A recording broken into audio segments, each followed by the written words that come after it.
Well, as I mentioned before, we human beings live by the stories. We are a language-driven species, and we frame our experience in terms of stories we tell back and forth to each other, narratives through history. And we're now in urgent need of a new narrative because the human race is nearing potential extinction with climate change and the proliferation of weapons of mass destruction. For the last 200 years, we've lived off the ideas of the Enlightenment that were spawned at the very beginning of the market era, nation-state era, in the 18th and 19th century. And the Enlightenment philosophers believed that human beings were born to seek autonomy and their material self-interest, that we were rational, calculating, objective, that we were aggressive, even predatory, that we were utilitarian, that we were pleasure-seeking beings. That was the idea of what human nature was, and it was embedded in our parenting, in our school systems, in our governance, and our business practices. Think of geopolitics as an extension of that idea. Nation states are like individuals. They compete with each other, both in terms of economic competition and sometimes in terms of conquest, in order to create their own autonomous, self-interested beings. So if we have a world where we think that's our human nature, we end up making that our nature.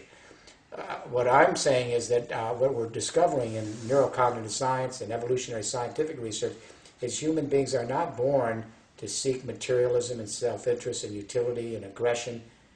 We are born to seek intimacy and companionship and affection, and our scientists are discovering that we're actually soft-wired for empathic expression, and that is to experience the other as if we are experiencing ourselves. So if we are really homo empathicus, that's our soft-wired nature, how do we nurture that institutionally so we become an empathic civilization? Because if we're going to try to bring the human race together to deal with climate change and create a new economic paradigm to save this planet, we can't think as 6.8 billion cowboys each pursuing their own materialistic, aggressive self-interest. If we are homo empathicus and by nature empathic, then we have to find a way to rethink culturally our parenting, our schooling, our business and government models so that we can nurture those basic drives so that we begin to think of our fellow human beings as part of our single family. We empathize across the entire human race, and even equally important, begin to think of our fellow creatures as fellow extended evolutionary family. We empathize with their experience. If we can extend empathy to our fellow human beings and our fellow creatures as one extended family, we create biosphere consciousness. We begin to realize that everything we do intimately affects everyone else on this planet. Not just our carbon footprint, but everything. And if we can begin to think in terms of biosphere politics and biosphere consciousness, we may be able to save ourselves and learn how to live on this planet with our fellow creatures. We're not doing a good job of it right now. So I think, you have one more? If possible, you also spoke that still cultural policies and education policies are quite weak in this global talk. And how do you see them embedded into this global conversation from now on, facing the global challenges and the needs of policy? That's a good question. I think it's an important question. I think that the analogy I use here is 10, 15, 20, 25 years ago. 25 years ago, there was no such thing as environmental ministers. They didn't exist. 10 years ago, they existed, but they were the least important ministers in the cabinet of every country. Today, the environmental ministers are right at the table, and their role is as important as the economic ministers and the finance ministers, because we now realize that environmental issues are now critical to our survival on this planet.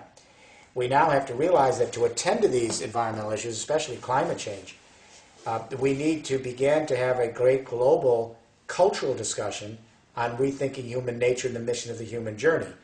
And that means that our cultural ministers and educational ministers have to come from the side of the room to the center of the room and take on an importance at the table, just like the environmental ministers did over the last decade.